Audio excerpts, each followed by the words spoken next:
Iran ইস্যুতে ট্রাম্পের সঙ্গে ফোনালাপ ব্রিটিশ প্রধানমন্ত্রীর, হলো যে কথা।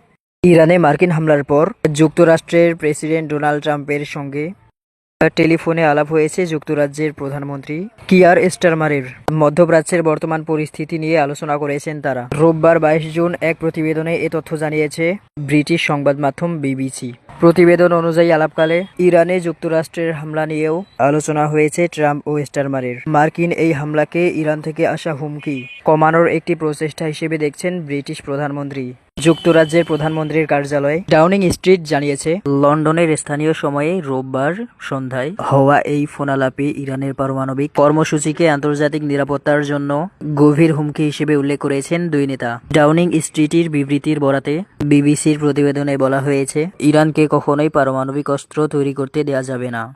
এই বিষয়ে ট্রাম্পের সঙ্গে একমত স্টারমারও। ফোন আলাপে দুই নেতাই বলেন, আলোচনার মাধ্যমে স্থায়ী সমাধানে পৌঁছাতে ইরানের যত দ্রুত সম্ভব আলোচনার টেবিলে ফিরে আসা দরকার। তারা ভবিষ্যতেও ঘনিষ্ঠ যোগাযোগ বজায় রাখবেন বলে বিবৃতিতে উল্লেখ করা হয়েছে।